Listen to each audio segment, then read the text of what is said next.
Okay. Welcome to the Savage Circle, episode 29, featuring Stubbs and Wooldridge. We got DUI in the building for as long as the stream will let them stay. We got Wooldridge, and we also have Dudley Stubbs. How's it going? Everything's good. What up? Oh, man. All right. So, it's been one of those weeks. So much happening, but now it's just like you gotta get ready for another one to start. I just been working. Yeah. I hear you. A lot of work here. I do a job I sit on my ass most of the time. Some of us aren't that lucky. I mean, I am one of those people who are that lucky, but like some of us aren't. Every 10 hours, I might work an hour. That's a good average. And get paid to do it. I'm not going to complain. Gets me out of the house so the wife doesn't kill me. That's important. Yeah. After 31 years, yeah, I got to figure out inventive ways to get out of the house where I live. Yeah. Oh man. Yeah. Once the kids move away, I don't have a buffer anymore. Duly noted. Yeah. He knows what I'm talking about. Those fingers went up. He knows exactly about. Once the kids move away, man, there's no buffer. Those plates will bounce off you first out of the kids. Oh man,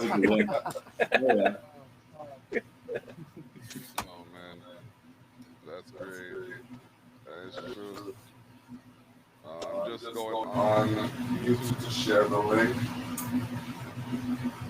There we go. So who are these fine people?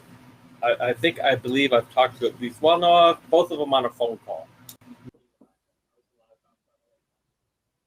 Yeah, they booted them.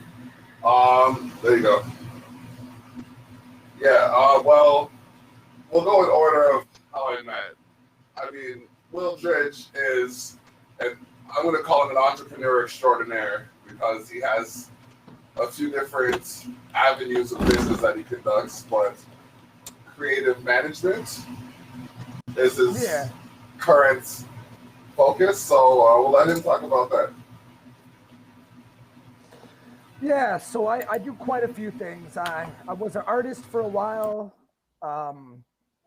back in a few years ago. I stopped doing that. I managed some local talent. I just launched a creative agency not that long ago, doing everything from creative direction to social media marketing, brand development. I just have my hands in a lot of pots. Right now, the focus is the creative business, though. Where are you based out of? Right now, I'm in Thorold. Used to live in St. Catharines. Now I'm out in Thorold. Oh, you're in the region. Oh, somebody actually close for a change. Region, yeah. Yeah. Okay. I mean, that's some interesting artwork you got there. That is art, right? Yeah, that is art. That's dope. Still, I'm looking at the thing over your left shoulder. Oh, that? Yeah. Yeah. Is that drawn by someone you know, or was that something you picked up? No, my wife. So my bedroom is half a bedroom. Yeah. And half an office. Okay. So that's some drapery thing my wife ordered for over our bed. Okay. Kind of like my place. Yeah. But then from behind me to ahead of me is my, I've got a little office spot here. Man, I wish I had a desk that big for my studio. Oh, it's a pretty.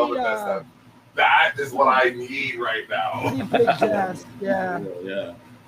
I have a little homemade, 3 foot by 1.5 foot table I made out of an old fucking countertop that holds my computer, a couple of monitors. I got more over this way. I just have clothes on it, so I'm not going to show. But I got a couple filing cabinets, a 55-inch TV I use as an external monitor. Yeah. Yeah. I got this little corner desk. Like I saw it online. I'm like, okay, this is nice. Got to it. It was like a little thing. It was just like, you know what? I'm gonna make it work. Yeah, if I put more guitar stuff and bass stuff and like just instrument studio stuff in my house, I'm pretty sure I will be kicked out.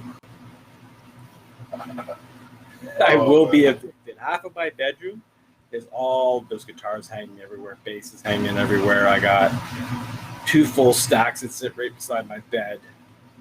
Like literally, I sit up on my bed and my studio's right there, and I can start recording right there any given second I wish.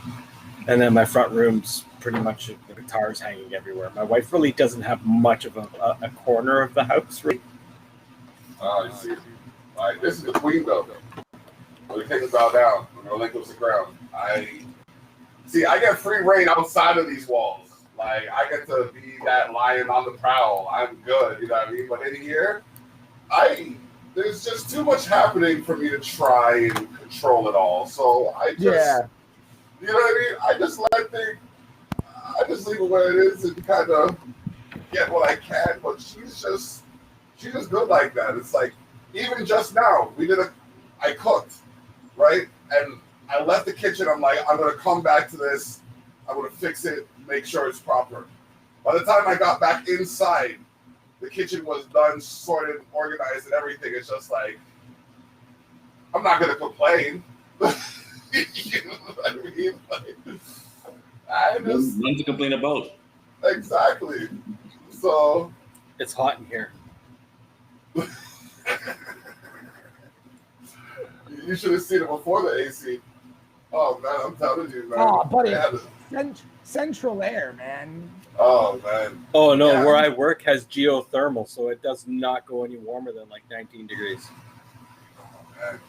I'd be dying. I'm still trying to figure out which Oh, no, like you walk by the vents and you freeze because it's like Arctic air coming out. Oh, that's what I need. Yeah. One day I actually had to wear a sweater all day while it was 35 outside. No.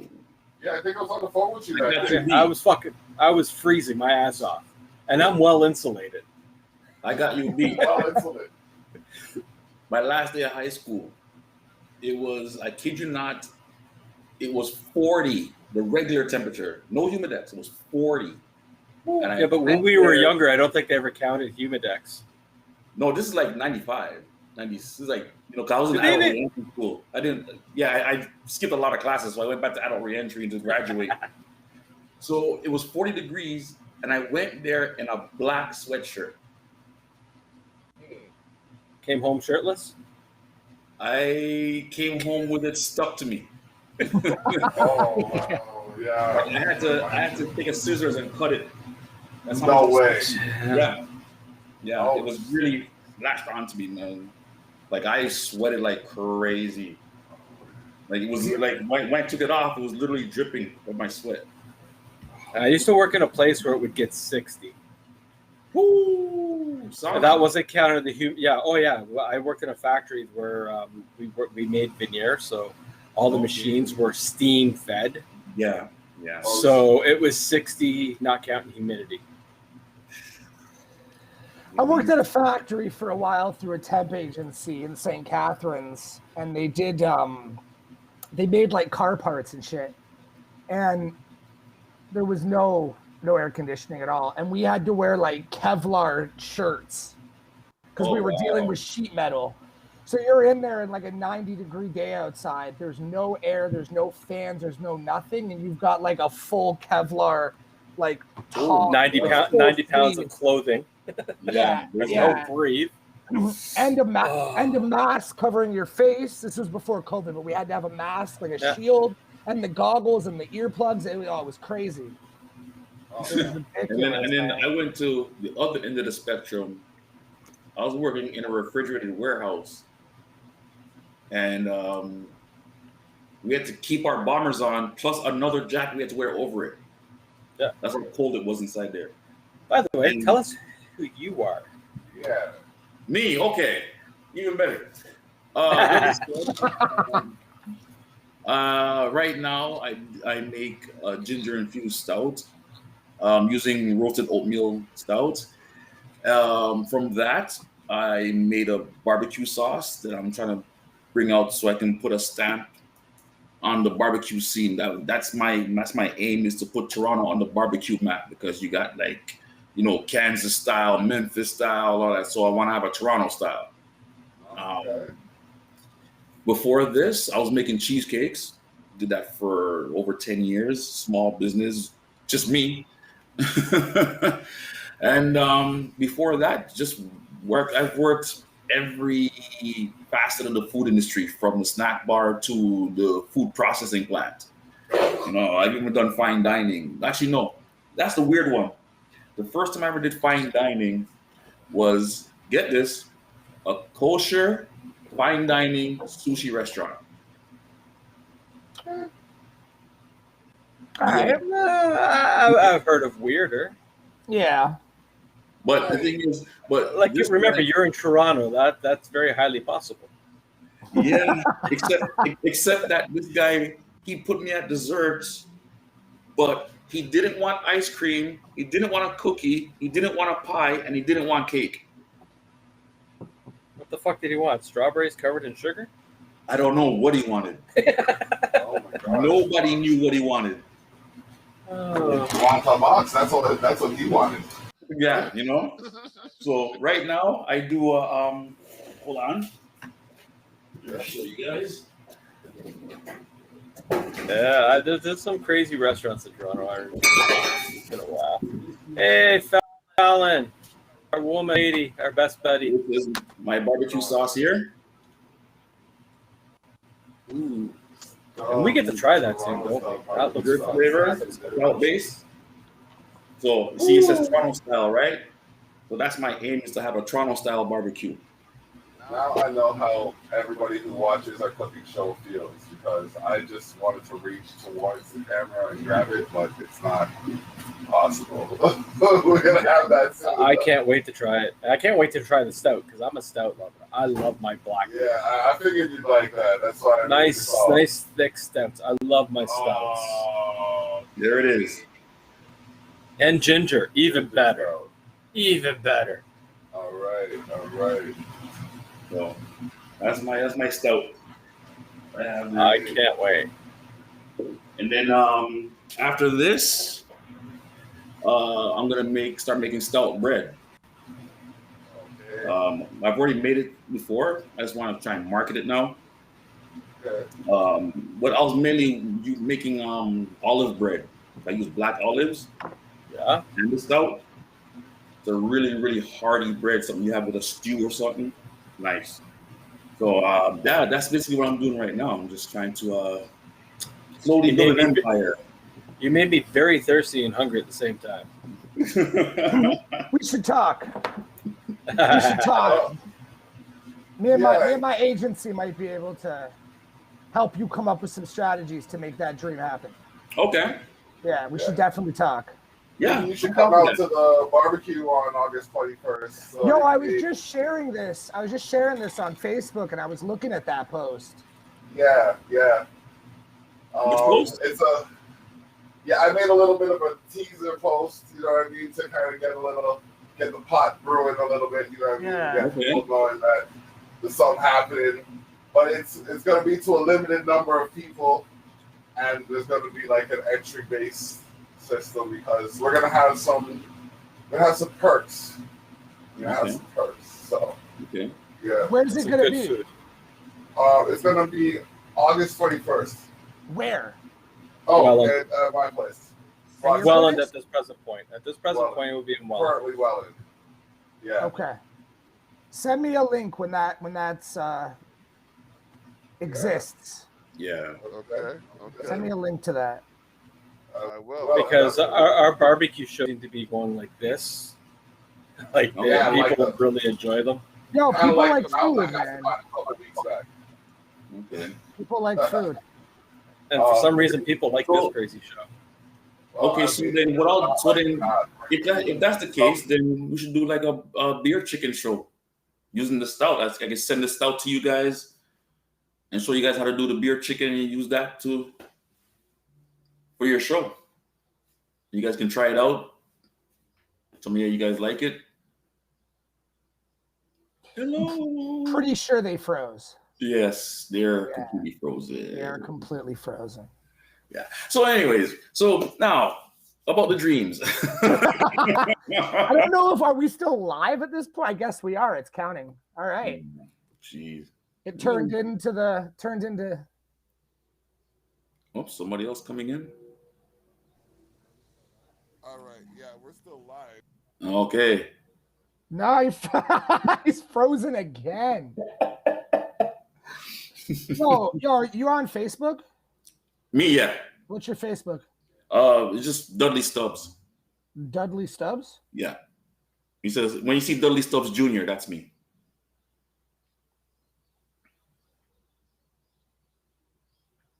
Okay, I just added you as a friend.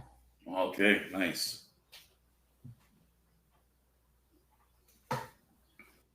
There we go. I'm back. Yo, welcome back. Yes. It became the Will and Stubbs show for a minute there. Okay, so yeah, apparently things are going too well on my side, so the Gremlins decides to take over. But it's all good. I think the internet's coming back on the other computer. But yeah, we're still live. We're still going. Okay. Well, you're on your phone now? Yeah, bro. Come on now. Resourceful. What kind of phone you got? Never leave home without a backup. Yeah. When you're at home, have a backup. That's right. What kind of phone are you using these days? Okay, kill your mic. Oh my God. Okay. Yeah, that's definitely. That's painful. It's not the mic. There we go. No, for some reason his router decided to reboot on us. Yep. Right in the middle of everything. Nobody just.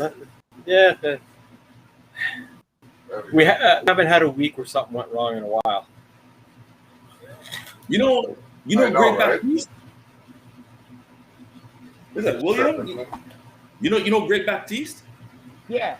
Oh gosh! Oh my gosh! Me and G Wonder go way back. Yeah, I know G Wonder. Yeah. Yeah, man. Me and him go back to all days. Like I said, man, I made music for years, man. I had an album. How old are you? 53. Okay, so you remember HMV? Yeah. Yeah, I had an album at HMV across the country. Okay. What was it? It was called Music is Life. It was a hip hop album. Okay, I know that. I remember that one. Yeah, Music is Life. Yeah. I remember that. Yeah. Well, that was you.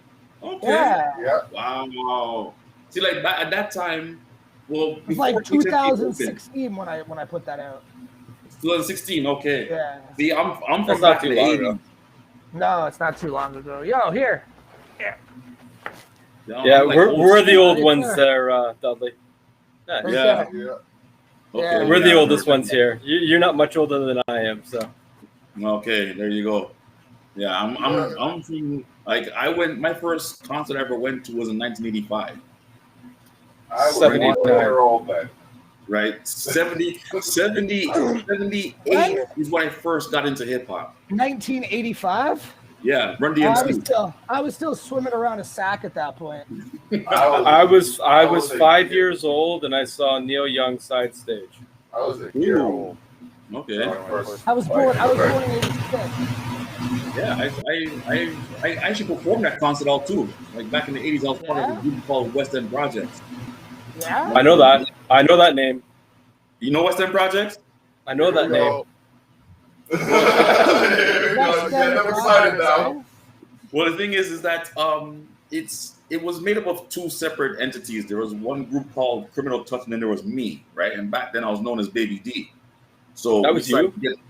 So we decided to get together and create the West End Projects. And back then it's like you didn't even need a demo tape to perform on stage. You just got to send your song into the radio station, and then boom, hey, how would you like to open up for so and so? Even then, all you had to do was walk into a fucking bar and say, hey, I just started a band last week. You got a slot? And they'd be like, come on in on a Wednesday. If you could bring me 15 people, we'll book you on a Thursday. You bring in 25 people, we'll put you on a Saturday. Isn't that how PHS started? I remember my first show. I was out west, and I was out in Calgary for a while, and I literally walked into this hip hop spot, and I was like, who's the promoter? And they took me to this like 6'2" black dude, and they're like, this is the promoter. And I literally, being a little scrawny white guy, I walked up and I was like, yo, and I rapped like for 3 minutes. And this guy put me on like every single show. I had no music finished. I had nothing like out. And I just started making songs.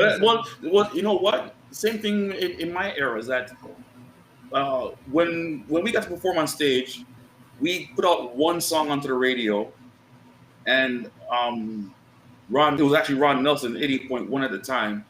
So he asked us, if we wanted to open up for KRS-One and Just Ice. I'm like, yeah, sure. So we actually spent the day with Just Ice, the day of the concert, all over downtown Toronto. KRS-One, man. KRS-One, and it was crazy. That's the second time he's come up today. No, I've opened for some crazy people, but like KRS-One, man. Yeah. Like I said, no demo tape, no record deal. Yo, the blog. You know what I'm saying? Okay, and then we did a second show. Your boy's gone. Oh, well. Okay. There it is. And keep getting kicked. We did a second show where we opened up for Schoolie D over at the Silver Dollar. Don't ask me why. And it was like, oh my God. And last week I was running wireless in the basement and didn't have a single problem. Not one. I was able to run a live soundboard while fucking miking and running a live band. Oh, wow. Yeah. All wirelessly and didn't have a single problem. Now I'm sitting 2 feet from the router, hooked up to a cord, and I'm getting kicked off every 2 minutes. Shout outs to Effects My Jerry. They were the ones that here. Oh, hi, Donna. Donna Cook. Anybody know? Donna, how you doing? How you doing? Long time no see. That name sounds familiar. She's one of the London crew, one of the supporters of what's going on. So, yeah, no, we got a performance happening on July 31st. Zach Burry and myself. I have to go and do some of the coordinating after this show. It's going to be at Lux Nightclub. So. Oh, you also have a show on the 1st. Oh yes, we have a serious show on. I'm not sure if I can. It's up to my boss. The wife has final say. It's her say. As much as I would love to be a part of it, it's up to my wife. Just know that I put the invite out there, and I shall. The slot shall be available should you have the capacity to present yourself, because it's hard not to talk about this issue without having people of that culture degree set. There, we have a few people actually that are going to be there. Michelle Young Crook, and then we have a few other people. Alicia, Tracy. Tracy, Alicia. Another lady named Fallon. Yeah. A different Fallon. The odds. What are the odds, right? So. Hopefully, she's half as awesome as our Fallon.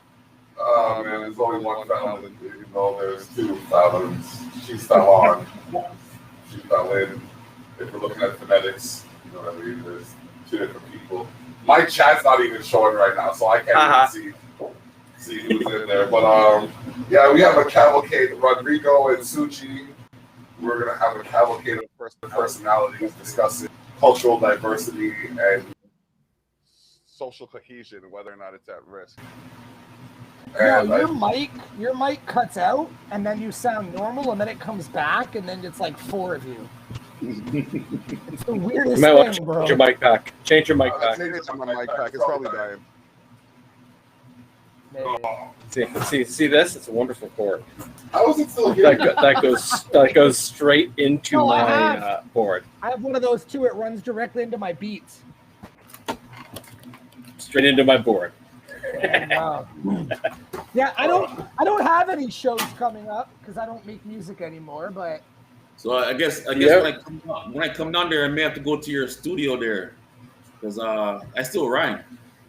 Well, I got a studio in the basement here too. So all right. Yeah, we've made a few words come together after a show or two. Yeah. I currently have 2 full rigs sitting in the basement. Yeah. A guitar, my bass is down there, one of my guitars are down there. If this were risk, I'd be concerned about my territory. One setup is like 1,200 watts, the other one's 450. It's, just some small stuff. Just some small stuff. Yeah. You need some headroom playing with bass amps. And You noise. do. It's true. I only use bass amps for guitar and bass. One rig, 2 instruments, because I like the EQ. Like I have more control of my tone, right? With a bass amp than you do a guitar amp. I can make my guitar with lots of lows, but still have those mids and not that cut. I just like the resonance. I'm a fan of the resonance. I like to feel the music. So that boom. Yeah. You know what I mean? I like to feel that shake. Yeah. So I'm going to reset my link so I can see the chat, but y'all continue chopping it up. Yeah. I mean, that's like you stand in front of the speaker and just feel that bass hitting you, man. You know, you just like, yeah. Same thing. No, and I love a bass line in my music, so I have some heavy bass line. Yeah, I'm actually looking at buying another guitar, so wife's not too happy about it, but I'm ecstatic. I'm slowly creeping up to my old days of how many instruments I used to have. Oh, wow. When I lived in Toronto, I had 2 full drum kits, over 30 electrics, 40 electrics, 15, 20 basses, 10 acoustics. I had like a full-on studio. Nice. Wow. I want the digital route. Actually, my neighborhood friend who was getting drum lessons taught me how to play drums, and the first beat I played was Buffalo Gals, Malcolm McLaren. Yep. On live drums. Nice. 13 years old, 12 years old. My dad decided to put me on drums when I was 5. Oh, lucky, man. I hit 12 and said, I'm done with these. These are boring me. My dad was a drummer. My dad toured with Sky Sweetnam. Was like a one-hit wonder years ago. He used to have like so many drum kits. I just jumped through school. My dad played in a Canadian band. Yeah. Yeah, I jumped through high school. I went Did from you? trumpet to saxophone to drums. Yeah, most of my performing career has been relative to school. Like, I mean, I've performed in 10, 15-piece bands. I've been a drummer for a 60, 75-piece ensemble. You know what I mean? It's been a wild ride kind of thing with that, because I found doing it through school, I had the support of that community kind of thing. So they were always, like, the parents were always there kind of thing, and people from the neighborhood would come around. And then when I branched off and went to like the academy, the International Academy of Design and Technology, it was more on me to bring that crowd to the performance kind of thing. That transition kind of showed me that I had a lot of work cut out for me, but I ended up doing like finding my niche in between, like, you know, a little bit of like artist development as well as promotion kind of thing, but like just being a support system for artists trying to find their next step is, you know, one of those things I found to be myself to be effective at. And like now businesses are like, I'm starting to work with a few more. I gotta mention Soulicious. I felt music. Yeah, actually, I got the hot sauce. We'll be here on the 21st as well. Okay. We're going to be having some Soulicious mac and cheese. Nice. So, we're going to have a good old-fashioned cookout, so bring your appetite. Speaking of high school music, I failed that. I failed music. Yo, what day is it? August what? August 21st. Yeah, I might have to bring Swish Tiles to that. Hey. Yeah, I'm not trying to. My dad was a pro, so he threw me on drums at 5. I had kind of no choice in it, so. I can top that. My dad came in 2nd place in Collingwood as an Elvis impersonator. Nice. My dad won a MTV for playing with Neil Young on the video Rockin' Did he actually? Yeah? Yes, he's the drummer in that video. All right, you win. You win. No, I'm nowhere near that spectrum. My father was a boxer, and then he went into sheet metal. So my dad went into metal too. He said he was taught me how to box. If he could do that. Yeah, he taught me how to box, You know, back then there was a show on City TV called Fight Night. Yep. And they I still had remember like, 7, 8-year-old, 9-year-olds boxing in the ring. So I'm like, yeah, I want to get in there, I want to fight these dudes, man. So, but it never happened. I ended up getting into hockey instead.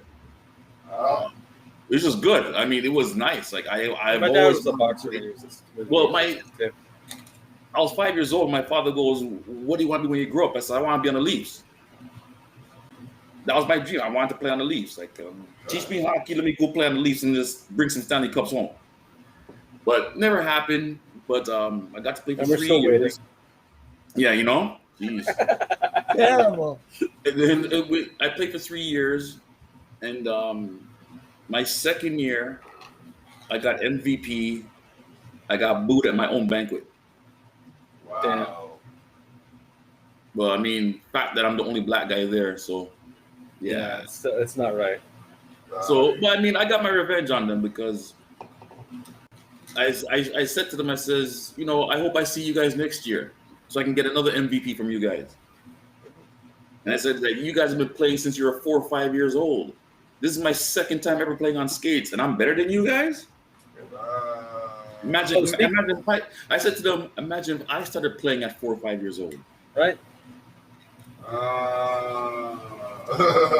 Did I tell you the tattoo I'm thinking of getting? What? Oh. I'm thinking of getting that for a tattoo. It's like, no, real talk. I'm tired of putting on my whole fucking outfit when we're winning and to find out the next game, like, things just go sour, man. I got 10 years on you. I lived through the Ballard years. The 80s were fucking. See what I mean? He knows what I'm talking about. The man couldn't walk through Toronto without getting shit thrown at him. I have Bauer's practice pass. Yeah. Not Bauer. Ballard. Yeah, right, Ballard. He could not walk through Toronto without getting death threats or things thrown at him. Oh yeah. And then they had the nerve to bury him under center ice.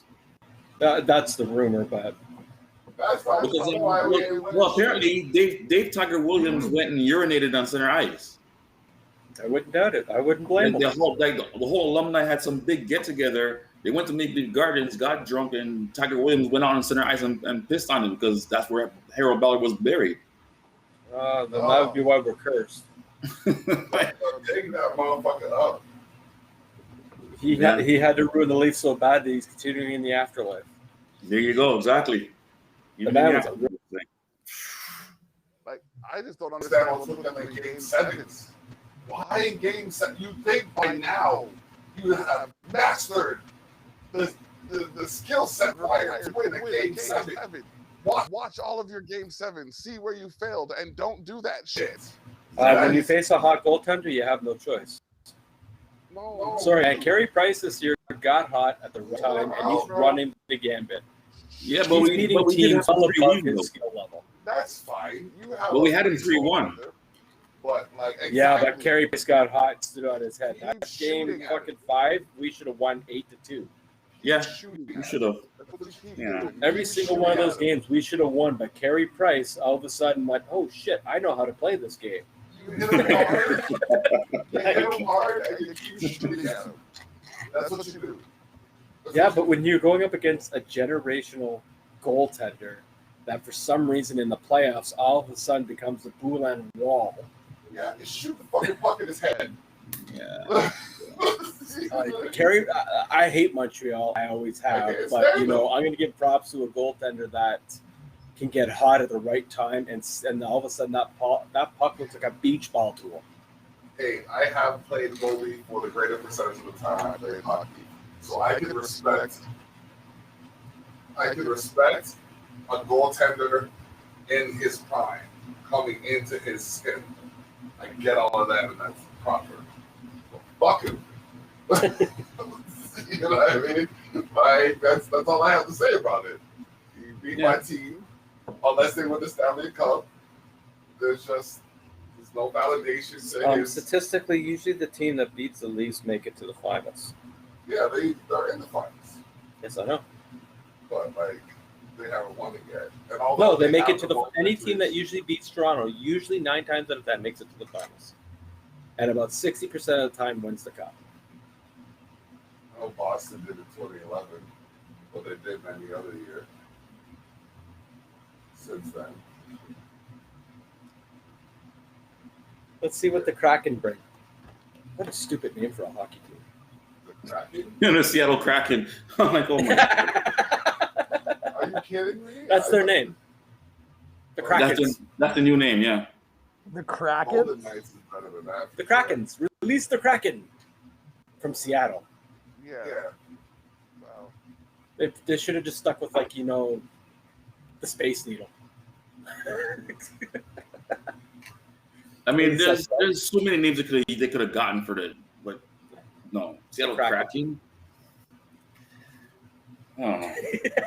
No. Wow. I'm sure Disney's gonna hit them off with a fucking copyright law or something. Yo, DeBlock. But what happens is this is what happens when your focus is making sure that you don't send another team to Canada. Right? Because look how they rearranged the divisions now, right? All the Canadian teams are in one division. For this year, yeah. So Bettman is making sure that Canada doesn't win another Stanley Cup, which might happen now, but hey. Yeah. Why would you want Because think about it. What do you think would happen if you had 2 Canadian teams going for the Stanley Cup? They would have the best ratings they'd ever see in decades. Exactly. Exactly. They would, because everybody would be watching. But because it'd be mostly Canadians watching, Bettman doesn't want that. Yeah, but the funny thing is, he wants to use our players.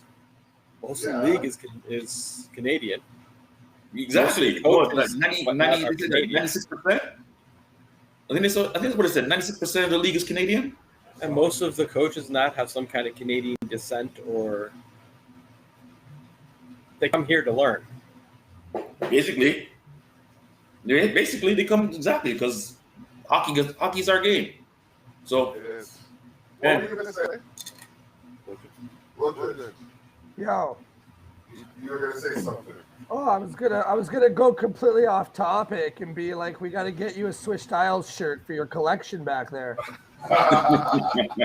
Actually, where is it? I have the Trick or Treat shirt, but it's just out of season right now. But yeah, get me a Swish Styles shirt. I'll throw it up there. I gotta get you an always in season shirt for. Yeah. Well, you want one too? Always, like I'm even wearing today. Look what I'm wearing today. Yeah. I can make that happen. I got a closet full of Swish Style shirts. Like I was nice and decided to keep it not so political today. It's the joy. Oh, look at that! Look at that! Yo, it's the joys of being his manager. I get shirts. I get every time I wear somebody else's shirt, I get questioned about it, and I tell them where to go. Like this is where you go. This is where you go. Check it out. Like we have. So you're the guy I got to give the shirt to. Okay. Not just me, man. Block pushes it too. It's a joint venture.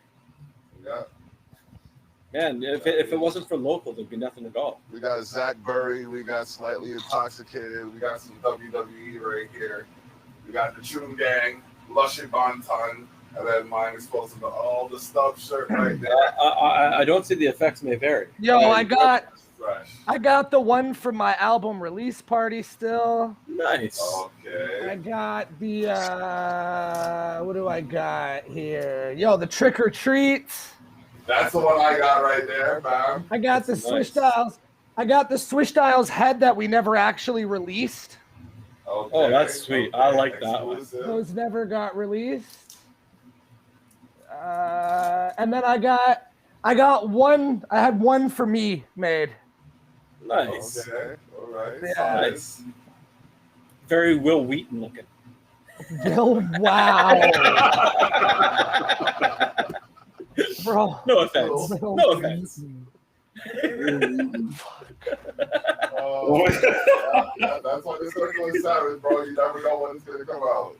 Jeez. So that's what popped about. I'm sorry. If that's offensive, I'm sorry. I apologize.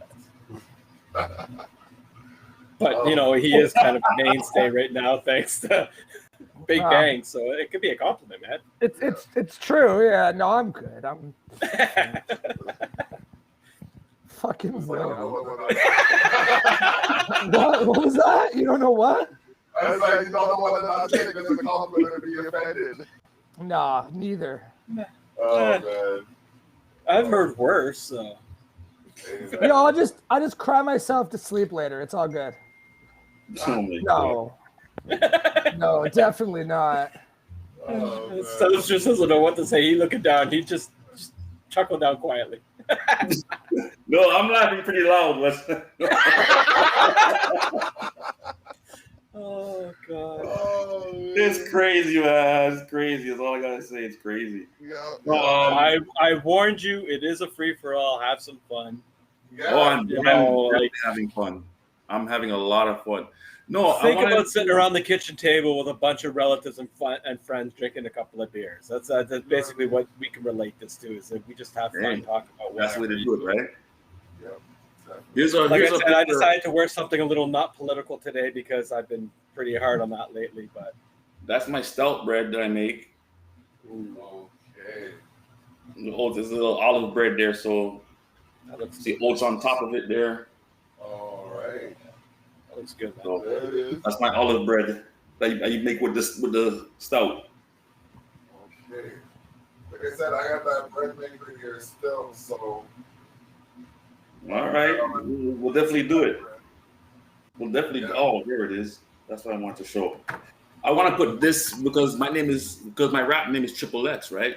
So I want to put this as my logo. Nice. The brown jug.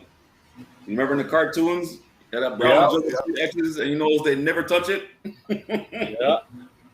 You know who'd be good to have on that party if we could get them here? Say again? Andy. Oh yeah. He would fit right in. Oh yeah. Well, I mean, like, and he could. Local band from the Niagara region area.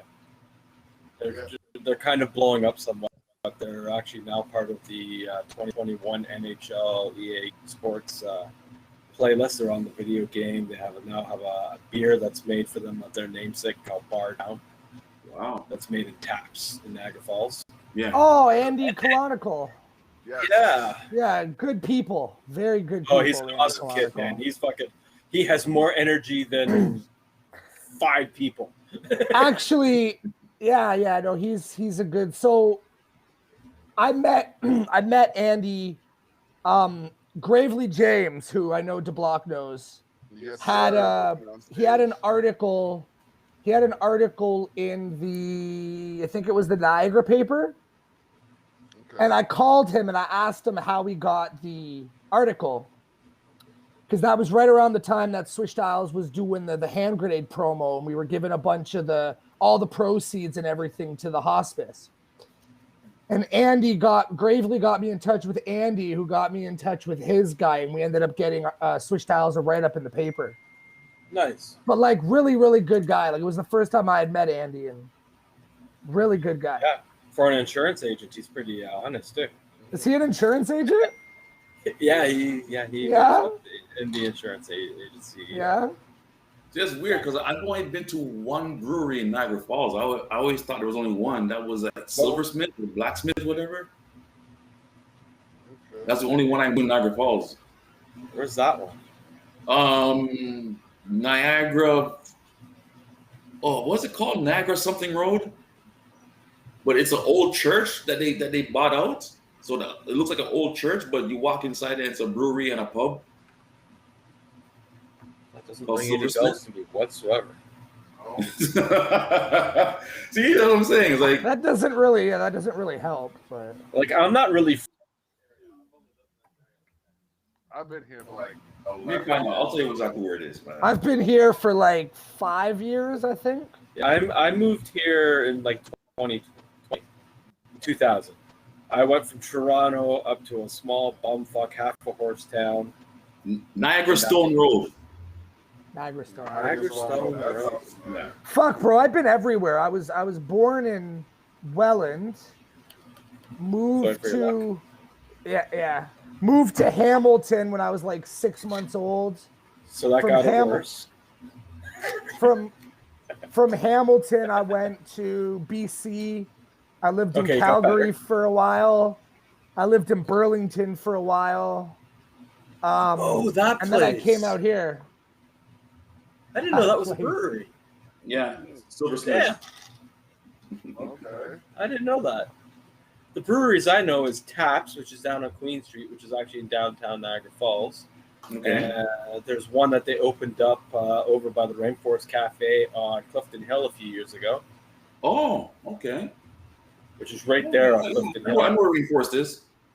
I'm gonna check it right out. There. And there's a new, the rib fests that go around everywhere. That Billy Bob's truck. They have a restaurant there across from there now.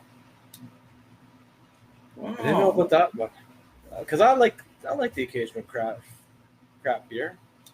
Yeah, this because they at the time I went there, they were playing around with an ale, Scotch bonnet ale. Ooh. Yeah, it was phenomenal. Like the heat didn't come in until after you already swallowed the beer, and it's only like a little bit of heat, like it's like right here, and that's it. It's gone. Like I just couldn't get enough. I like stouts. That's my thing. I like. Yeah, that's my thing now. Now for me, it's just nothing but stouts and porters for me, man. Yo, I feel like the heat was there the next day too, though. No, it wasn't. No, he probably pissed it out an hour later. Basically, he was so drunk he didn't feel it coming out. Yeah, that too. No, that'd be an interesting try. Like that would be, yeah. Scotch. A couple of years ago, I tried that. I was gonna do a Scotch bonnet stout. Hopicity, is it? Yo, do it. Yeah, that'd be nice. Actually, Scotch bonnets and a stout would go nice. Well, yo, we're gonna take your business. We'll talk. We'll see what we can do. Okay. We're gonna collaborate on this to make sure that. Yeah, we'll see what we can do. Yeah, man, there's definitely some work we can do. Like I know a guy that I'm gonna talk to when we leave here and see what I can coordinate, but that might be a little more difficult than anticipated. But you know, some of the good things are. Some of the good things are. We're just talking about some of these churches that got burned down and whether or not it's going to be seen as a terrorist attack. Where's this? What? The church that burned in BC, like. You mean the churches that got burnt in native land? It says, I just got information that says BC. I'm not exactly sure. Yeah, they got burnt down on reserves. There's nothing anybody could do about it but native police. Yeah, because the federal has no jurisdiction. That is the local police or the PP. Yeah, because last I remember, natives weren't religious. No, they're spiritual. No, they're spiritual. Yeah. They're spiritual to the point that the original name for Canada was Turtle Island. Yeah, that's There's right. a whole long folklore of the woman of the clouds came down, landed on a turtle, and so on and so forth. Right. Everything has its own spirit. Everything has its own thing. There's no one big creator. That's right. That's right. As a matter of fact, the same thing they did in I found this out. They did that in ancient Egypt. That they were before Akhenaten brought in the worship of one god. They were about nature. That everything was about nature because they were so deep into nature. They were giving respect to the pineal gland. Yep. You see that on the walls. There's something look like a pine cone. That was the pineal gland. Because that's how they found out, and then we found out. Hey, that's your third eye. Hey. Yeah, it's. I had a debate with somebody because I was born Roman Catholic. Right. I was put through the Roman Catholic paces. When I was 12, I told my mother and my parents, I don't want to do this. This is not for me. Right. At that point, I've already started learning about residential schools and that because of relatives. Because I am part native. Okay. And friends and whatnot. So my reasoning then, when I told my mother and my parents, was because, wasn't because of that, because I was still a little young to comprehend that at that age, but I did comprehend at that point that why should I follow a faith that could stop world hunger but chooses not to? That's right. The Catholic, the Vatican right now could actually stop world poverty, but they wish not to.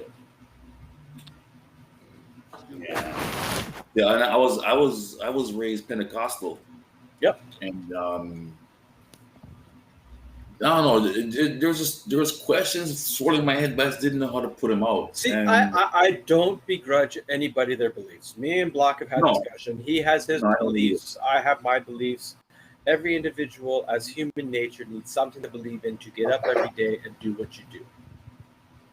I don't care who you are. You can be an atheist. You still have something you believe in to get up every day and do what you do. That's not for me. That's not for me to say or change. No. Just don't force it on me. Yeah. Yes, that's the thing. That's the thing. Exactly.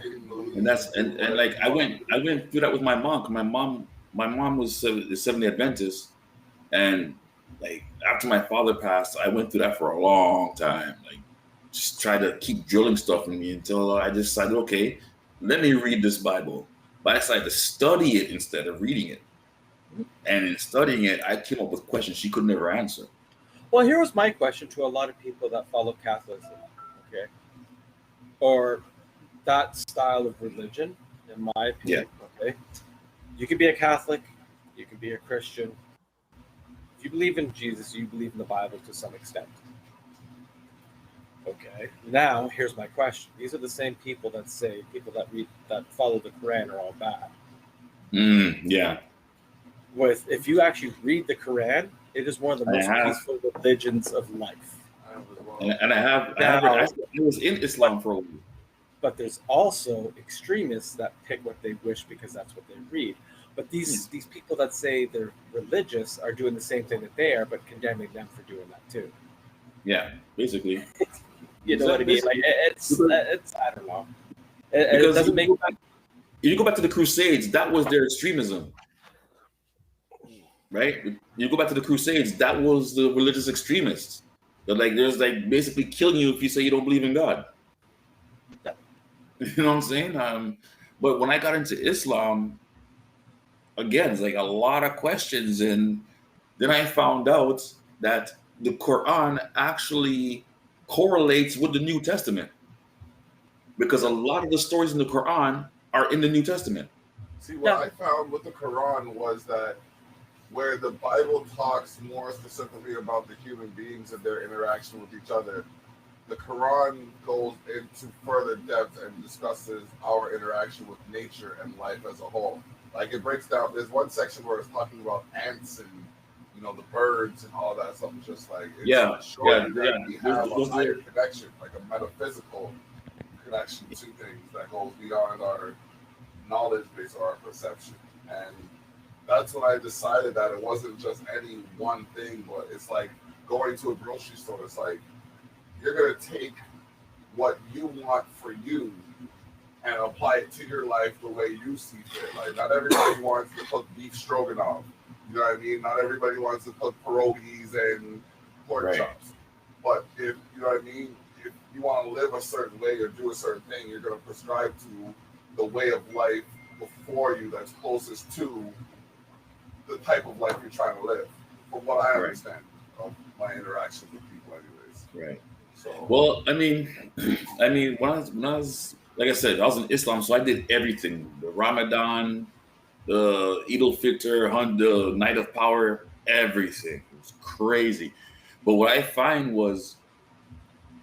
is also one of the most disciplined religions of all three. It's very disciplined. Three big ones, yes. It's extremely disciplined. But the funny thing is, I find they all overlap. They all have the same premise, the same idea. They just have different. Well, I mean, because Judaism is with the Torah, which is the first 5 books of the Bible. There you go, starting in Christianity. And then I found out, for instance, there was in the Quran, it talks about when the Prophet Muhammad was receiving the Quran, and he was told to eat it up. And he replied, "I'm not a reader." So he in turn had to memorize the entire Quran in order to give it out to the people. Now in the book of Revelation, it shows that God told the prophet to take the little book and eat it up. So you ask a pastor, who's that prophet they're talking about? They'll never tell you. I've asked over 10 pastors in my lifetime. Nobody knows. Are you sure it's not about So it shows how much they overlap. Is that not where the Prophet Muhammad interacts with the biblical aspect and their lineage kind of coincides or some shit like that? I don't know. That's just my theory.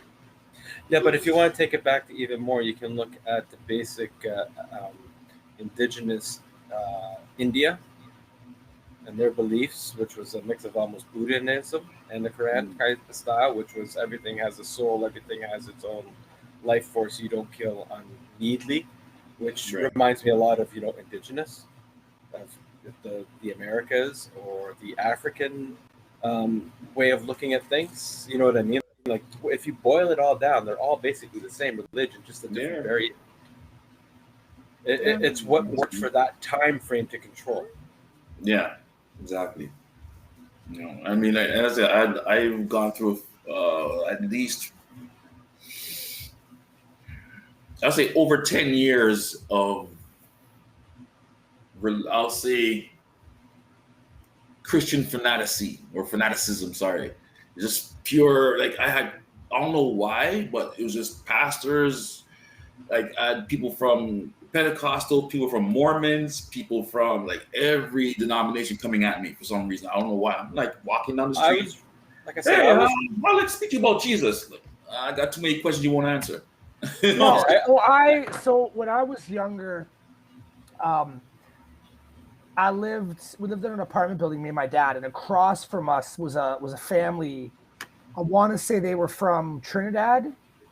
They were mixed. They were Trinidad and somewhere else. And they were very like highly religious. Yeah. And I was friends with the woman's two sons. We would always like play and shit. I was probably like 10, 11 maybe. Mm-hmm. And she got me to go to a church in Hamilton. And it was the same scenario. I went and I just started asking all these questions about God that nobody could answer. And it all came back down to no matter who I asked, they were like, you got to have faith. You got to believe. You gotta just know inside that it's real. And I'm like, life doesn't work that way. Like I can have faith and believe that I'm going to win $1 million tomorrow. No. But it's not the way it works. Like,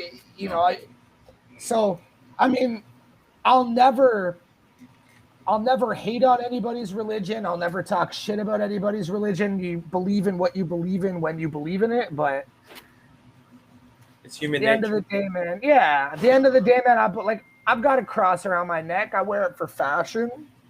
Believe in the universal power, energy. There's something that made everybody. I don't know what it is.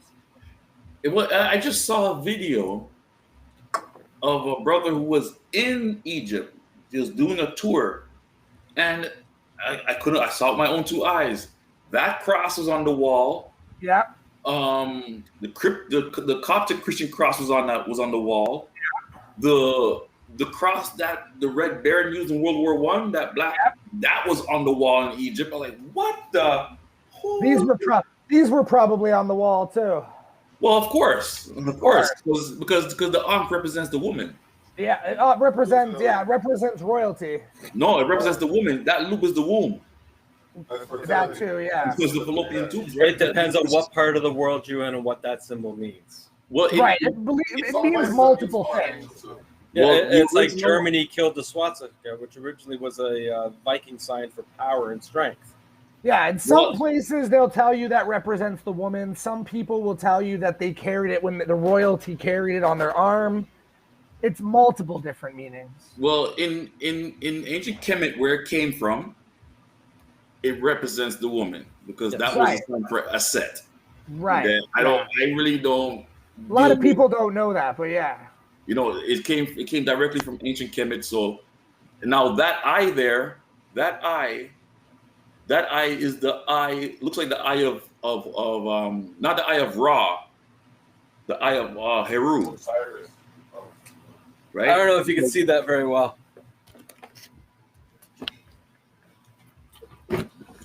Oh, it's not showing up real well. God damn it. I have 2nd century ancient Hebrew on me. Oh, okay. Well, I see it. I see it. I see it. Yeah, I see it. I see that now. I see it. It was for a punk band I was in. Okay. And we want it stood for Scruba. Oh. Sex crazed rhinoceros on bad acid. The names of the bands that this guy has told me in the time I've known him just made me shake my head even harder. But we were looking for something that would stand out. You know, we're a bunch of 80s kids Yeah. who, for boredom, would read books about different shit. Well, yeah, because back in the Language. 80s, I was a comic book head back in the 80s, so yeah. Yep, so was I. I was a big comic book head. As a matter of fact, in 1988, when Star Trek Next Generation was around, me and the guys sat around and we said back then that, yeah, Jean-Luc Picard, he'd make a perfect Professor X. Yep. That was back when the old school X-Men cartoon was on and Wolverine had an Australian accent. While being portrayed as a Canadian. You remember that, right? Yeah. Oh, yeah. It's a classic. That was funny, man. That was the best cartoon of X-Men ever done. Yes, it was. It was. If they could turn that into a live-action movie, take my money. Well, check this. There was an episode of X-Men where they actually talked patois. Yep. Right. Yeah. I can't remember if they're on Netflix or Prime. Look for the Mr. Sinister series. Because there's an episode where Mr. Sinister came with 2 other guys. One guy was all brown and hairy. They call him Hairbag. Yep. And then Wolverine says to him, like, move out of my way, Hairbag. And he goes, Earbug? Oh, you know my name. And when I attacked him, I was like, he spoke patois in cartoons? It was perfect patois. Like, you know, it was a Jamaican guy that played the role. But did you know that when Stan Lee made the X-Men, it was actually the undercurrents of it were the struggle of the Martin Luther King, Malcolm X plight, and how they were trying.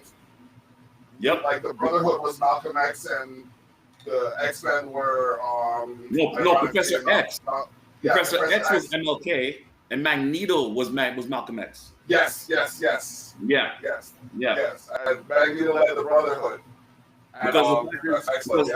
Because Stanley saw that both of the gentlemen was going to the same goal but taking different paths. Yes.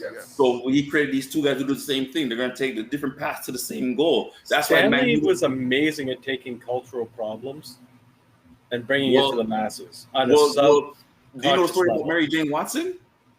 Which one? Well, the story about how he came up with the name Mary Jane Watson and why. I know it's one of the very few names that don't first name and last name are not the same letter.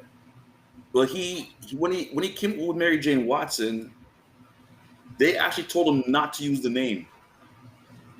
He was told many times not to use names. He was like, why should I use the name? It's Mary Jane. It's somebody's name. He goes, no, because it's too close to marijuana. And at that time, that's what they were calling marijuana, Mary Jane. Yeah.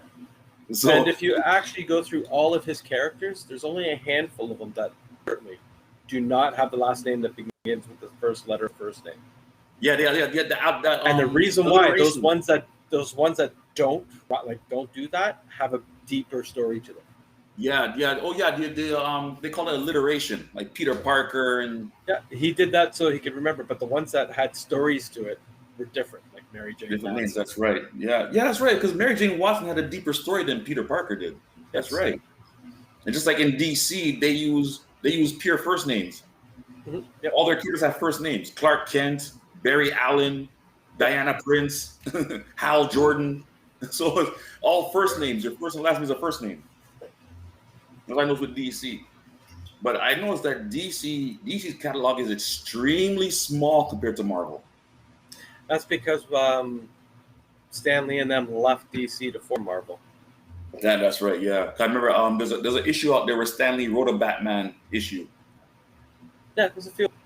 He did freelancing for a while. It's the same with Todd McFarlane. That's why he left Marvel, because they wouldn't do the Spawn he wanted. So he said, "Screw you! I'm taking my character and leaving." That's right. Yeah, yeah, I remember that. McFarlane. I actually met him too when they did the Comic Con over console back in the last one,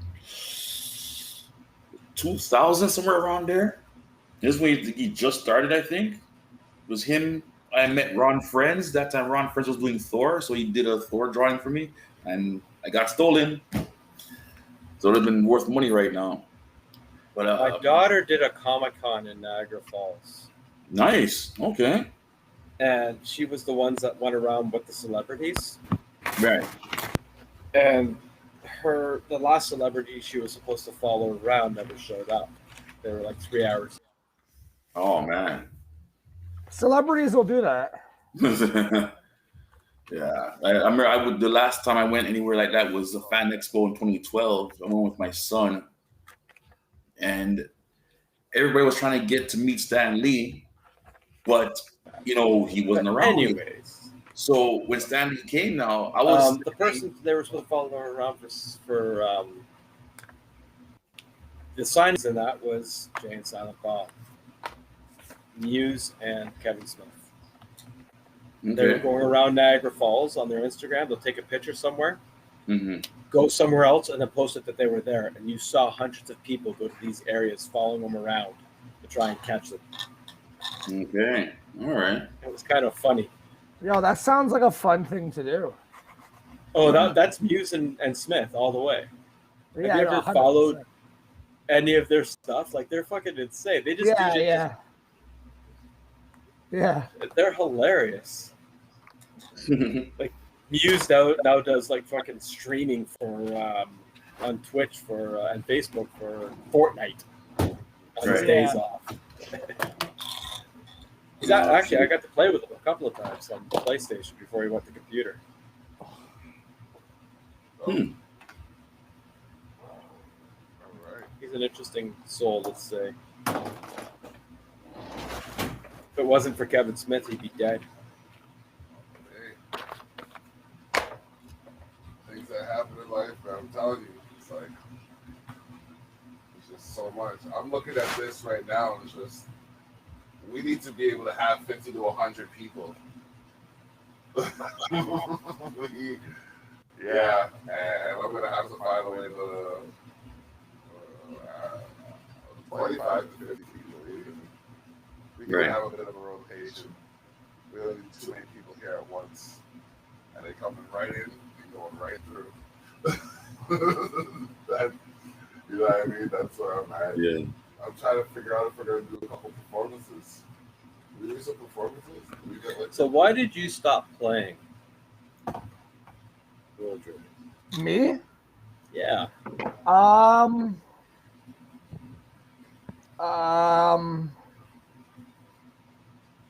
mean,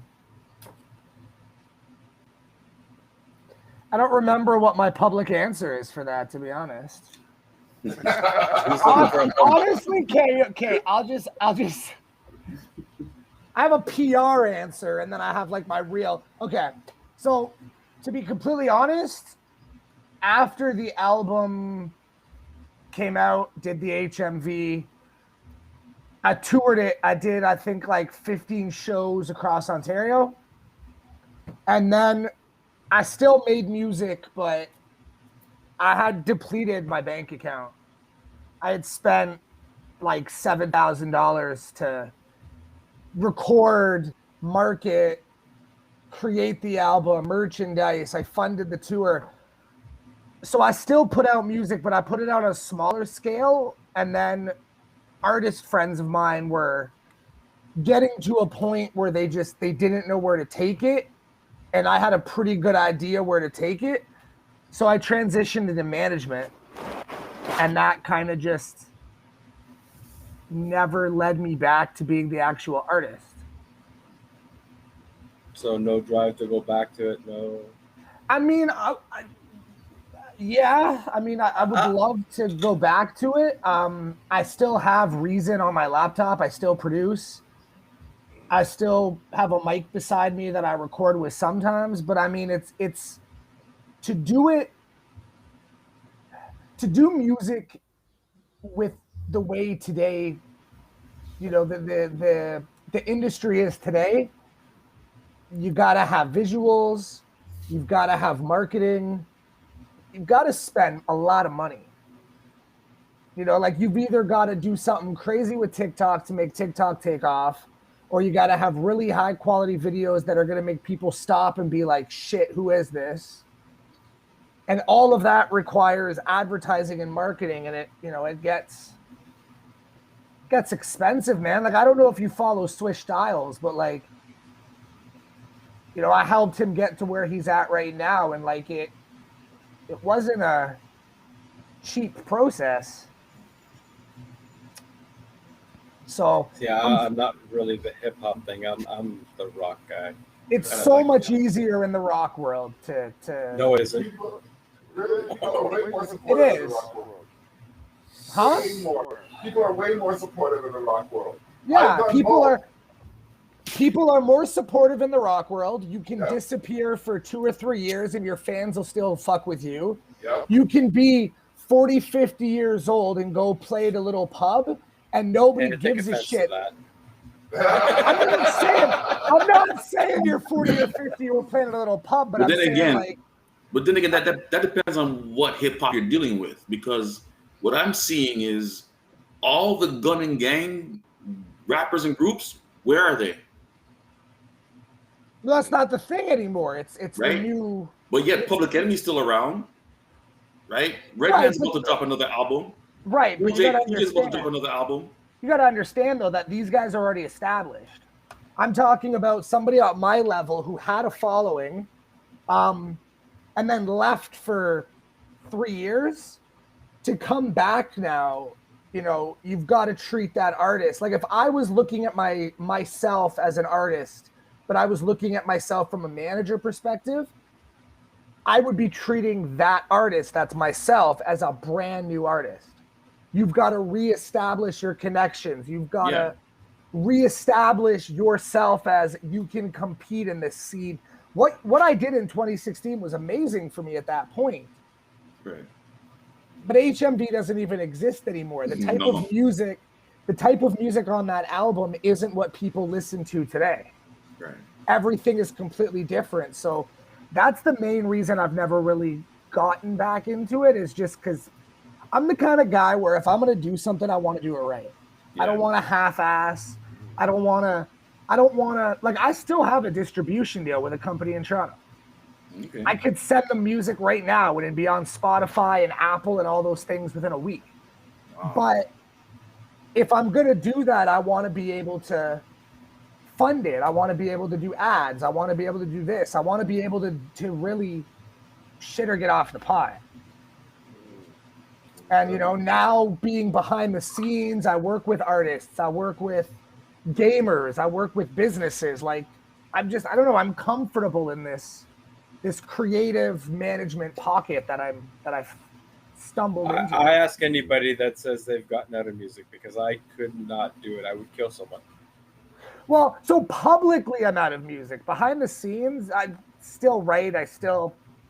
Look, man, like, this is a really ghetto looking mic.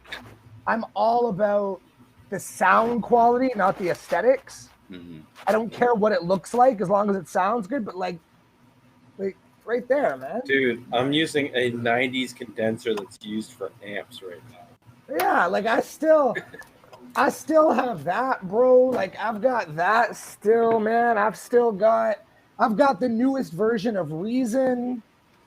Like, come on, man. I still have that. Okay. I was just curious. You said you got out of it. That was your words. Yeah. So I had to question. Like, you know what I mean? Yeah. So like hobby-wise, man, I still mess around. Shit, we lost you. No volume. No volume. I think he unplugged himself.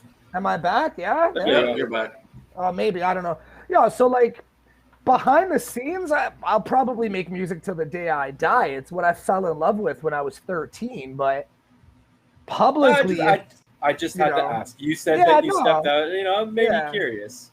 Yeah, no, of course. I ask the same question when people tell me they walked away from music, but yeah, how can you walk away for something that's part of your DNA? In my opinion. Well, you can't. It's why I still do it behind the scenes. But if you can walk away from it and not do it, then it was never really part of you to begin with. Right. So, like, publicly, am I going to drop a song? Probably not. Behind the scenes, do I have a hard drive with a bunch of music nobody will hear? Yeah, I do. But I don't know, man. It's huh? No lost tapes? The lost tapes of Wooldridge. Yo, I probably... He's thinking now. Yeah. His PR has go. I got you thinking, didn't I? No, it's funny. It's funny because me and Swish had a track. Now I got to think about how I'm going to say this. Me and Swish had a track. And my part was, huh? His PR thinking's coming out. Yeah. My PR thinking's because I gotta watch what I say about Swish Styles. We had a track that I had produced, and I had wrote to it, rough recorded it 2 years ago, and I literally gave him the song, and he rewrote a whole new track to it. Because I was like, we're never going to actually put this song out because I'm focusing on this business and it's making me money. And, so I mean, I gave him that beat. Okay. But you'll hear some new stuff from him soon. He's got some things in the works. I hope so. I haven't heard, I know you've been on the move since the last time we spoke on Candid Conversation. So we gotta put y'all in on the Terrell Effect one time soon. Yeah, no, he's working. PR thought process again. He's working on something. I will leave it at that. He's working on something. All right. People will hear some stuff very soon from him. I just record and give it out. You know what? I've been trying so hard, but I've been holding it in so long. I'm starting to cry. I'm going to the bathroom. I'll be right back.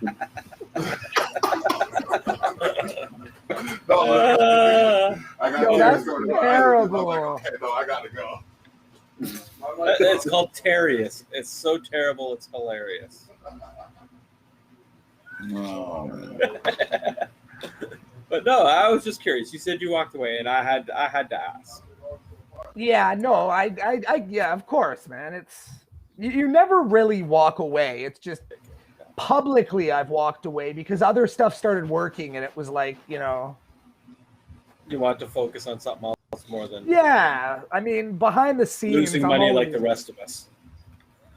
Well, I mean, yeah, I'm still losing money like the rest of us, but you don't get into music to make $1 million, especially if you're Canadian. Oh, I got it, man. I got into music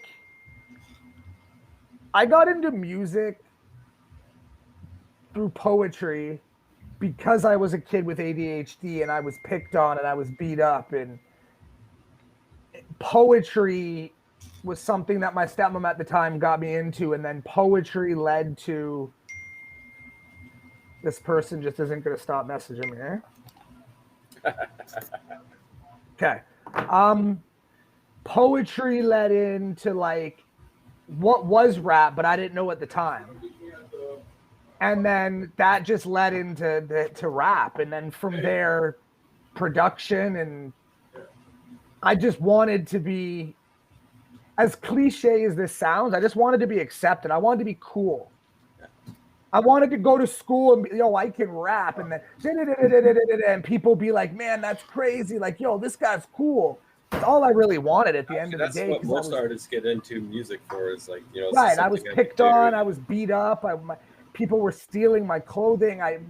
We didn't have a lot of money, so everybody's wearing high-end stuff, and I'm wearing, like, you remember Stitches brand? Yep.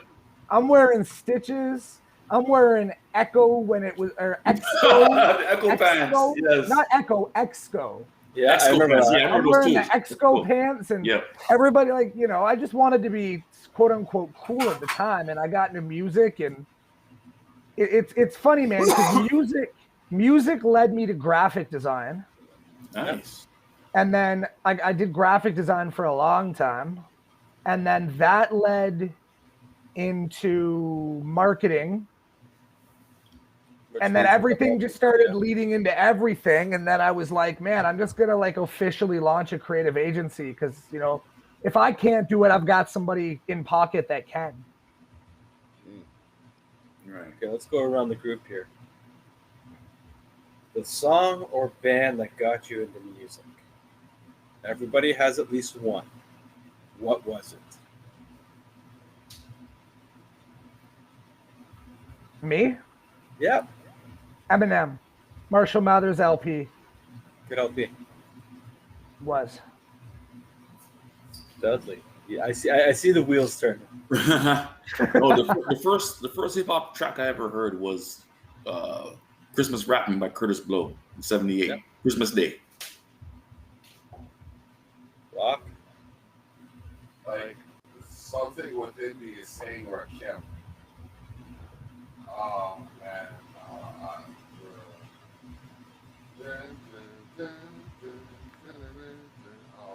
Why is the name not coming to me?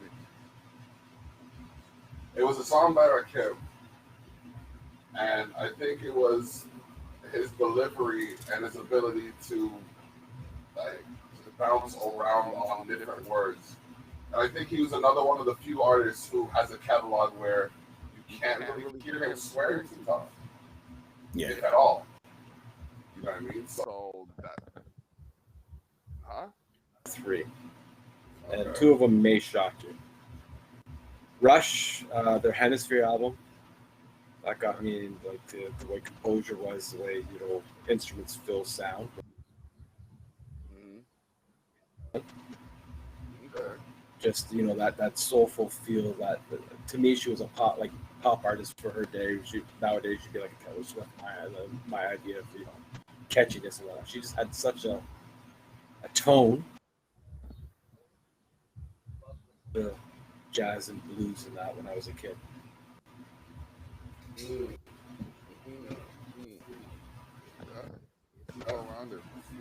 Like when I first started learning to play guitar seriously, I learned from folk musicians and jazz musicians on a stick, which somehow led to metal nowadays. I don't know. There was less money in jazz than there was in metal music, and they both cost me. Yeah. See, I went a different approach though. So I get embarrassed when I tell this story, but whatever. I wasn't allowed to listen to music that had swearing in it growing up. Neither was I. Don't be embarrassed at all. Okay. My dad was very...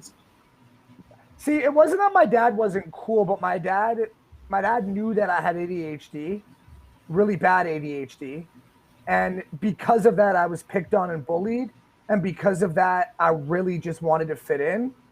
So he looked at it from at that point in my life, I was going to be a follower because I wanted to be accepted.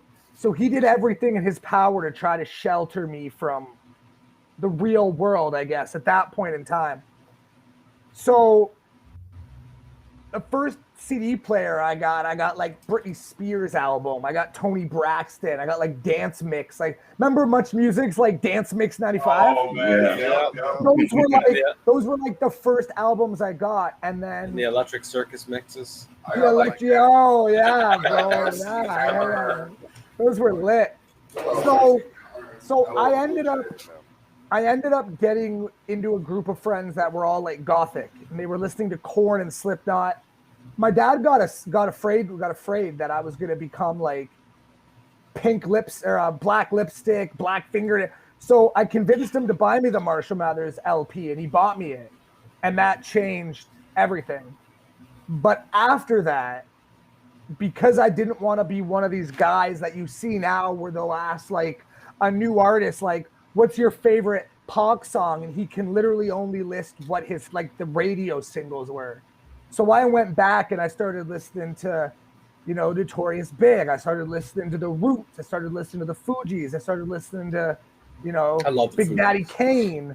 Yeah. So, you know, the Eminem album made me want to make music as a rapper.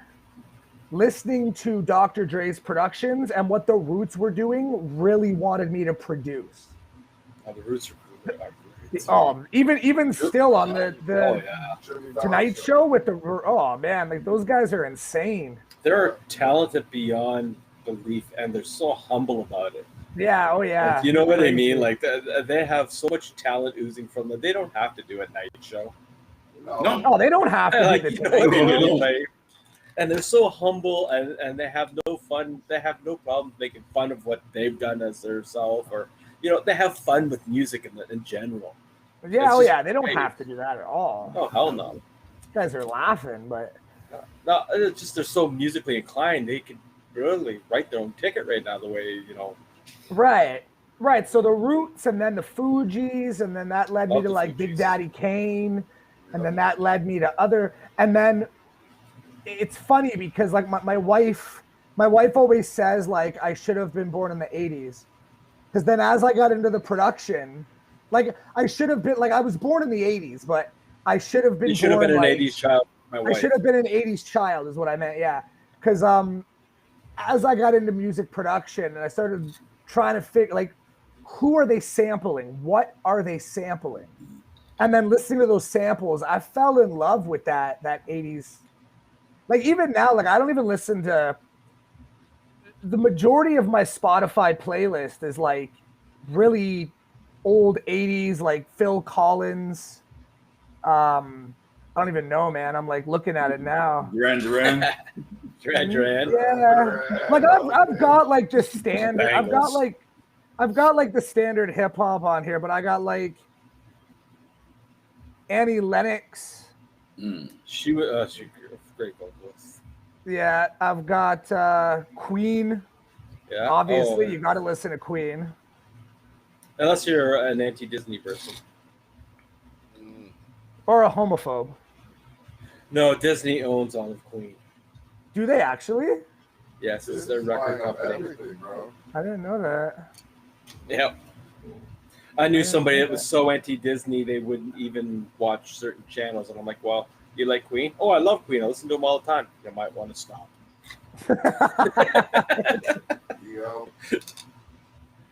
Like, no, Queen's great, and I like their non-hits. Like Bicycle Race was amazing. Yeah. I mean, the hits are great, but if you know the non-hits, then yeah. Yeah, Frank Zappa. Yeah. There's great musicianship right there, and the only reason he put lyrics on it was because the record company went, you need lyrics. So he went, fine, let's sing songs like Why Does It Hurt When I Pee? Don't Eat the Yellow Snow. Just to piss them off. Yeah. And this is the Savage Circle. Hey, man. This is the Savage Circle where DeBlock holds his shit until his eyes tear up. Oh, man. Hey, listen, man. When Nature calls, I got to answer. I was trying to entertain the guests. Jesus, man. Man. Last week was fun. We had full band. 4-piece band in the basement, acoustic drums, whole nine. I didn't even make it for my own show. I was just busy downstairs. No, we tapped in. We had it set up and we tuned in every couple of minutes. We were just down there hanging out, jamming, and having fun. Man, you're in your element, bro. Like I could feel like the happiness. He's like, oh, I can teach you about this. Wait, hold on, I'm gonna teach you about that. Hey, man, being a musician and having years is about sharing your knowledge. Yep, definite. If I can't share what I've learned, and then what's the point of learning it? Yeah, true. Music is such a simple thing, but it's a complex thing in my eyes. Oh yeah. It's the same with the creative world, man. The creative world is a very simple world, but nobody really understands. And if you stop learning, you might as well quit. Yeah. Oh yeah. That's like, and the thing is, when they came, they saw my gear and they're like, "Oh, that's so old school." Yeah, well, some of the stuff I have had since I was 16, and I still use it today. And they're like, oh, how about this? And oh, what do you think about that? You know, it was just sharing some ideas and jamming and just, you know, the different backgrounds and playing and just having fun. Yeah. That's what everything is, though, man. Everything. That's relatable to everything. The whole reason I got into music was just to have fun, just to sit around and jam something out. Yeah, 100%. You know, honestly, I got into hip hop to master the elements. Once I found out what the elements were, I just wanted to master them. Yeah, the first thing I got into was breakdancing, and then after that, I got into graffiti writing, then MCing, then DJing, then beatboxing. Shit, you've done everything. Now you're when this man comes over, we're gonna have some fun. I'm telling you. And the thing is, I was one of the few cats that didn't want to make a record. I just wanted to love the music, master the elements, and be happy. So guys like Mishi Me, Thrust, and all those guys, like I know all of them personally. Like me and Thrust, we both basically started out rhyming at the same time. So we used to critique each other's rhymes at CKLN back in like '86. You know, Mishi Me, I've known Michelle since she was in grade 7. You know, I met Maestro back when he was called MC Melody. Fuck it, jeez. So, yeah, these guys go way back, but that's the thing. Like, I didn't want to make a record, right? And all these guys wanted to make a record, so a lot of them guys stopped talking to me. And that's why he was an I was there. He is an I was there. See, that's the thing. Because I don't use my connections the way what people want me to, I've lost a lot of friends over the years. Right. Right. Like, I used to go to school down the street for the Bare Naked Ladies. We all hung out in the same fucking place. Nice. A jam studio I was in had I Mother Earth fucking above us and Our Lady Peace below us. Wow. I grew up watching Tal Bachman in diapers. while his daddy was playing in a jam space. I've been to a do you remember the Fitzgerald down on Queen Street East? Say it again? The Fitzgerald down on Okay, yeah. Works down there. My dad played there with members of Rush and Yo-Yo under the band named the Wow, holy damn. Crazy. Toronto is such a crazy place where you meet a lot of people. I remember bumping into Drake when he was still a fucking TV star on Degrassi. Wheelchair Jimmy. I met Drake in I think it was 2014. I was at a studio, B-Town Sound in Burlington, and my buddy is now signed to Boy Wonder's label. Okay. But I ended up going, huh? Boy Wonder? Yeah. So my buddy goes by Chef Bayer. He produced, you know, the O.B. O'Brien track, Steve Nash? Okay, I think I see it, yeah. Yeah, he produced. No, okay. So the Drake's guy, O.B. O'Brien, who's from Hamilton, put out a record called Steve Nash. It sampled Biggie. The label, Diddy didn't want to clear the sample. So it was never supposed to hit radio, and it got leaked. And it became like a #1 record. So I went and saw my buddy at the studio, and I'm sitting in the studio. I had to sign a whole bunch of paperwork. They're like some big VIP guys in the building, and I'm like, all right. And I'm literally sitting on a 3-seater couch in this 20-foot by 15-foot room with his big TV and his monitors, and we're just sitting there, we're just chatting and stuff. And I played him my song Lost Together that ended up going on my album when I dropped the album for HMV. And as the song is playing, side door opens and fucking Drake walks in. Sits right down beside me and it's like, yo, what's up? What's your name? And like we started chatting, like, and this was he was signed to Wayne, but he wasn't like super huge. I think that was like the first album he put out before he really blew up. But he was humble as fuck at that point anyway. That's so hard. He could even sell a blank disc. Well, the first time I bumped into any type of celebrity was in 1985. Twice in the same summer. I went to Star Sound Records on Yonge Street, I'm looking through some records, and I saw an arm go by my left side and reach for a record, and I look, and I see the arm, like, holy shit, it's DJ Red Alert. Damn, nice. I was like, it's amazing. I remember back in the day, the 80s and 90s, you could walk anywhere in Toronto, down in Kew Gardens, down by the beaches, and you would run into like celebrities that you would not. We're in the slums of the beaches. What the fuck are you doing down here? You know what I mean? Like 1989 Yonge Street, 1:30 in the morning. We're at Big Slice. There's 6 of us. We decided, let's just go down there and have some Big Slice. Eating. The Big Slice. Who's walking by? Simply Red. Yep. Oh, what the? Sloan for years had a office down by Much Music on Queen Street. Which one? Sloan, the guys from out west. Okay, yeah. East, right? They used to have a little studio and office down on Queen Street. You could see them all the time down there. And they'd come up and talk to the buskers and everything. 2012, I'm walking down Yonge Street. Me and my boy are just walking down the street. It's like 11 o'clock at night. Guy walking this way on his phone, bumps into us. Who is it? It was Chaos. He's like, yo, my bad. Walk off the earth. We used to busk with them. They were on one corner. We'd be on another. Really? Yeah. They used to busk. They used to, a couple of them would come in from Burlington and busk at Spadina and Queen. You just walk around Toronto back in the day. I was at the Much Music Video Awards with one of my boys. It was a couple of years back now.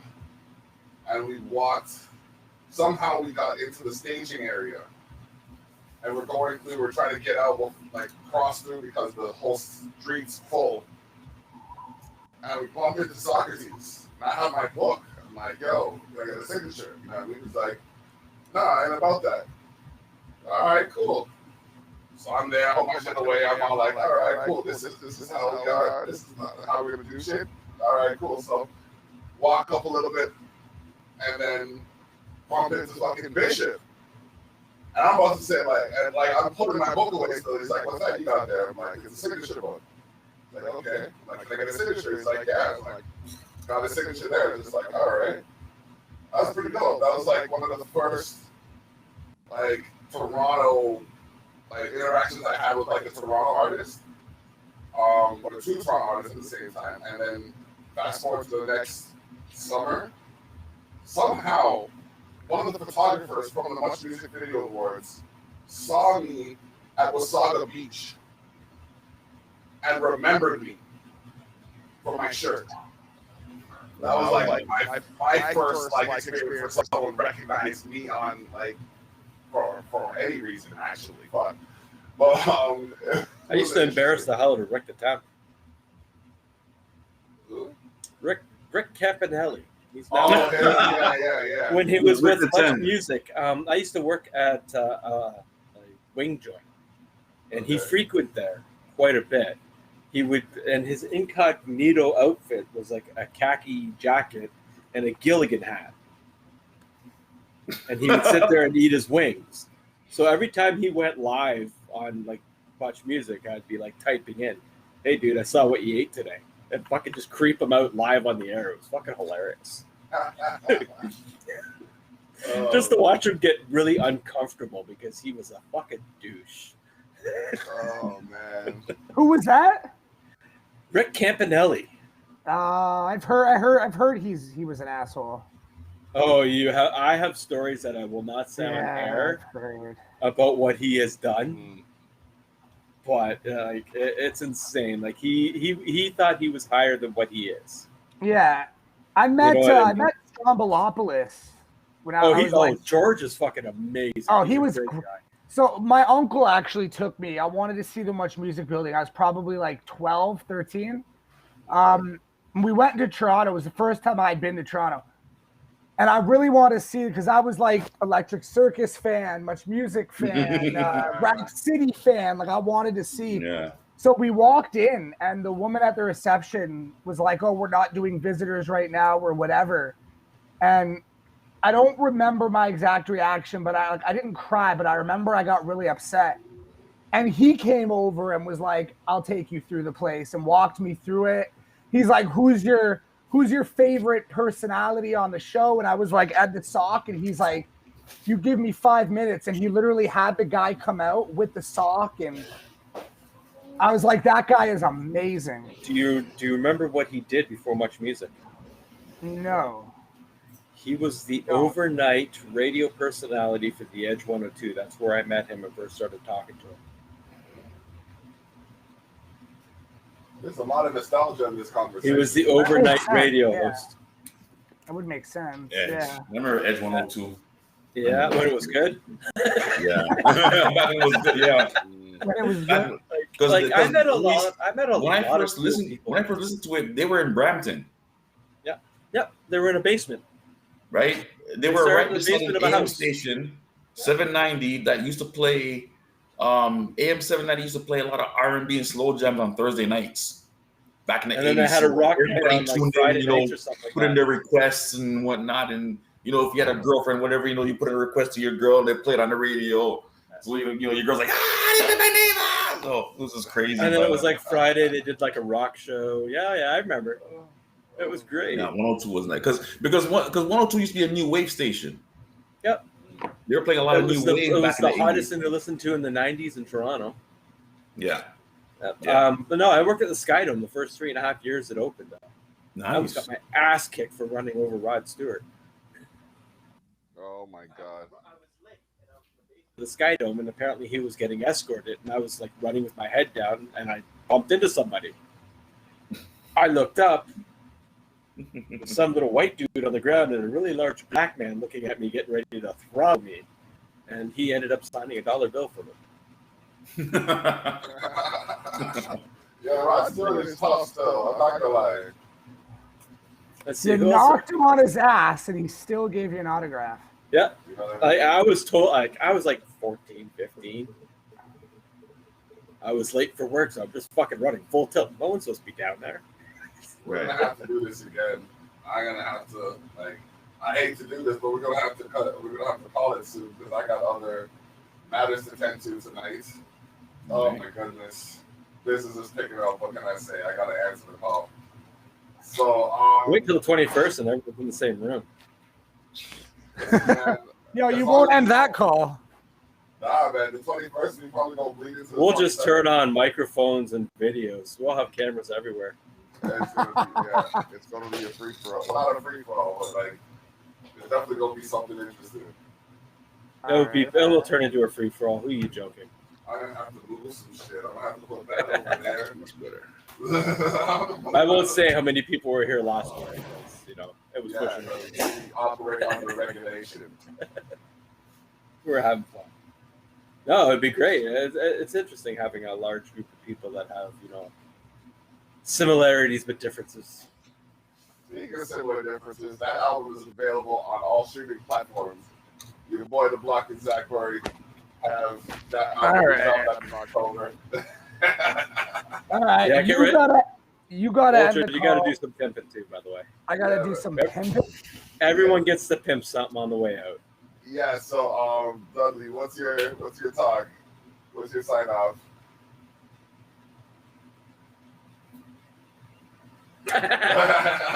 What do you want to push? Is there anything that well besides? You got Rod's Okay, got- no. On a serious tip, go on Instagram, Stubbs Stout.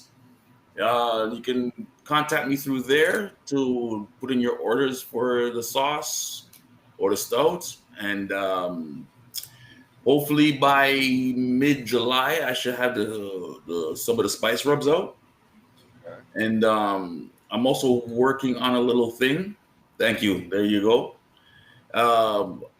And on the side note, I'm working on a script. Okay. I'm writing a TV show called Heru. It's I'm taking the story of when Heru killed Set. I'm taking that story and putting it into modern times. Interesting. Okay. Like, do you remember a movie called O with Mekhi Phifer years ago? The high school movie?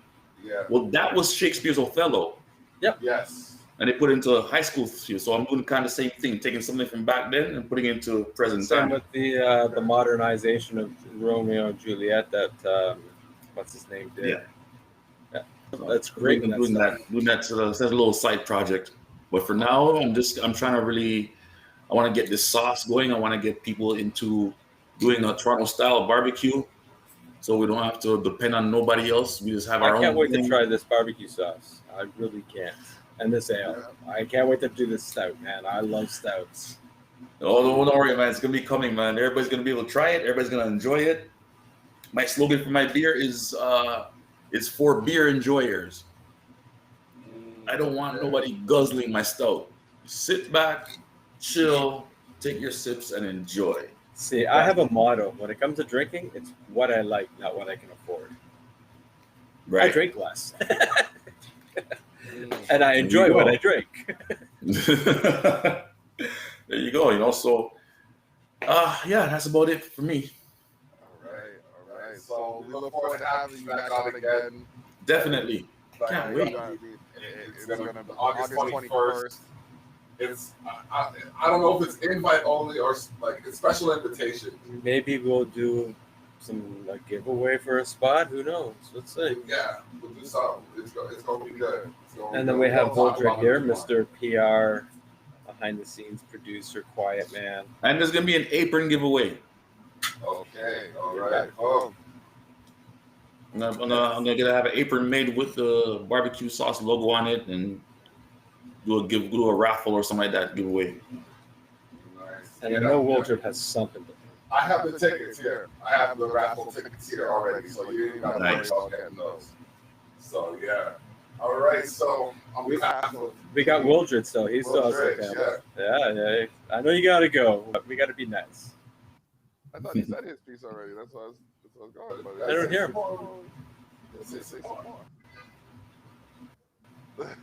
I can't hear him. You plugged out. Can you hear me now?